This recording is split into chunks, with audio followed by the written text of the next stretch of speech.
Are you living your very best life?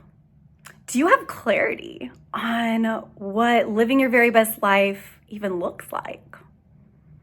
Do you know how to get to that place where you are truly living your very best life? My name is Alicia, and I want to talk today about how to live in your vision. I'm going to give you 3 tips. We're going to talk about first, how to recognize where you are in your life today. Second, we're going to talk about how to find clarity on your vision of what your very best life looks like.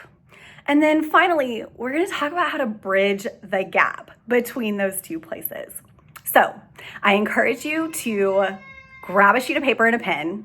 In fact, go ahead and just pause the video right now. Go grab it. You will thank yourself later. And I encourage you to take a deep breath and give yourself permission to get honest with yourself, to get vulnerable, to dream big, and to truly learn the tools I'm about to share. If you do, you can absolutely change your life. All right, so where are you in your life right now? Because when you're on a journey and you know where you want to go, the first thing is you got to know where you are. If I go to the mall and I want to go to my favorite store, for me, it's White House Black Market, or maybe I want to go to the food court. I'm going to walk in and I'm going to find one of those huge maps, right? I walk up to the map and the first thing we do is we try to find the sticker that says you are here, right? We got to know where we're starting from. So grab that sheet of paper. And what I want you to do is along the left side, so turn your paper sideways like this, and along the left side of it, I want you to number it 1 through 7. We're going to talk about 7 areas of your life that will just give you some clarity on where you are, where you're going. So you're going to number it 1 to 7 down the page, and I'm going to give you these areas. I want you to just jot them down real quick. Again, you can pause the recording and go back if you need to.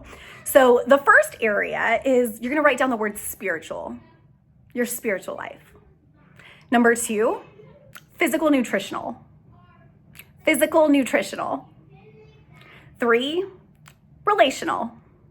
How are your relationships in all areas of your life? Relational. Number 4, professional. Number 5, financial. 6, recreation, refuel. So how do you rest, right? Recreation, refuel. And number 7 is environmental. And when I say environmental, I'm meaning the space around where you do life. So like your home, your car, your office, anywhere where you do life, where you have, where you are responsible for your environment, okay? So anywhere around where you do life. So those are the 7 areas of your life. Okay, so once you have that down, what I want you to do is I want you to think about where you are currently on a scale of 1 to 10. It may be easier for you to use a 100-point scale so that you can think about like passing is like 70, maybe average might be like a B, above average, like good is maybe a 90 or a 9, right? On a scale of 1 to 10. And then 10 or 100, so 10 in this case, we're going to talk about a scale of 1 to 10. 10 would be your perfect life. Like you are in your very best life, okay? So what I want you to do is I want you to take each of those areas and I want you to rate yourself on a scale of 1 to 10 down the page. And you're just going to put, where you feel like you are in each of those areas. So spiritual, where are you? Scale of 1 to 10. Write it down. No judgment. Just be honest. Be transparent. This is for you. This is a place where we get to take out the emotion and just be neutral. Just rate yourself, scale of 1 to 10, your current life in each of these areas, okay? All right. So now that we know where we're starting from, let's talk about where we want to go. When you look at each of these areas, what would living your level 10 vision look like? What would it be like? So like for instance, in your spiritual life, if you were at a level 10, what would that look like? And for this, I want you to keep this fun. I want you to remember that you are unique. You are the only one who has your exact set of values and, desires and dreams. And so have fun with this. I know for me, my spiritual life is really important to me. And number one is I get to be connected to my creator. I get to be connected to God. That includes intentional time with God regularly.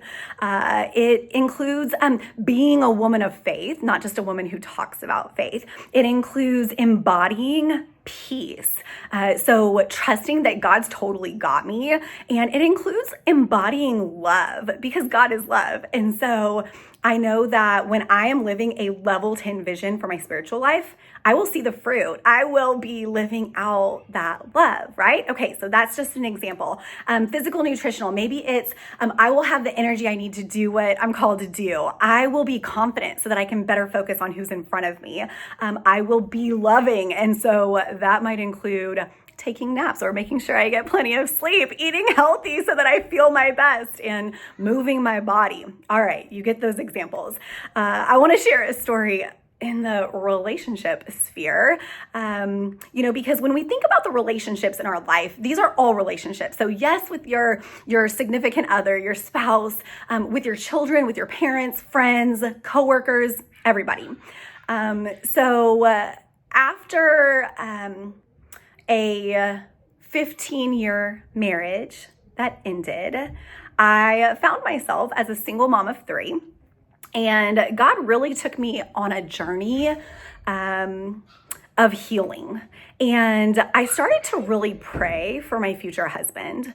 I didn't think that I knew him, but I did know that God knew him. And because I was completely connected with the Lord, I did everything that I possibly could to walk in alignment with him. And so because of that, I believed that God was going to give me the desires of my heart for who this man was. And so I made myself a list. I wanted a man who was completely committed to honoring God. I wanted a man who was completely committed to honoring me, someone who would treasure me, see the gifts that God's given me and appreciate them, someone who would hold me high and call me out whenever I was messing up and encourage me to live my very best life. So I got super clear on my vision for what I wanted that relationship to look like and who I wanted that man to be like. And that allowed me to clearly discern the direction that God was leading me and eventually find my husband.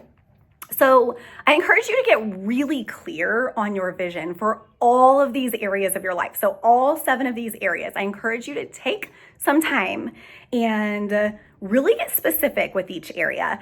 Sit with it. Pray over it, keep it in front of you. And again, you can come back to this video at any time, but really take your time on creating that level 10 vision for your life in each of those areas. All right, so once you know where you currently are and you know where you want to go, how do you bridge the gap? All right, you're going to do that by living by the values that are consistent with your vision. So you're going to align your attitudes, your decisions, your behaviors, your actions with the vision that you're declaring. And so the first tip that I have with this is, as often as you possibly can, get fully aware of where you are. Fully aware. So is my way of being in alignment with my vision? Is what I'm doing right now in alignment with my vision? Is my attitude in alignment? Is it consistent with the values, that this vision demands? So get fully aware as often as you possibly can. The second tip that I have is, when you're out of alignment, you get to shift. You get to redirect. So if I am driving and I'm on a road trip, I don't know where I'm going, but I got my trusty GPS and I make a wrong turn, the GPS is going to redirect me. And it doesn't get angry with me. It stays neutral, right? And so that GPS is going to tell me how to get back on track. And it does it quickly. And the faster I get back on track, the faster I get to where I'm going, right? And so in our lives, we get to shift, and we get to shift quickly. And so the third tip is know how to do that. Know yourself. Know how you best shift. So what actions lead you into shifting back into alignment with your vision? Everybody's unique. Maybe for you, it's getting into nature, getting outside, getting some sun. Maybe for you, it's spending time with God, praying, reading God's word. Maybe it's taking a nap. Maybe it's going on a run or a walk. So know yourself and have those things, those actions, have them in your hip pocket to pull out whenever you need them. So we've learned how to recognize where we are in our life. We've found clarity on where we want to go. We've also learned some tools to bridge the gap. Now, we get to practice. We get to practice living in our vision. We get to move forward. The time is right now. Life is now. It's time to live in your vision.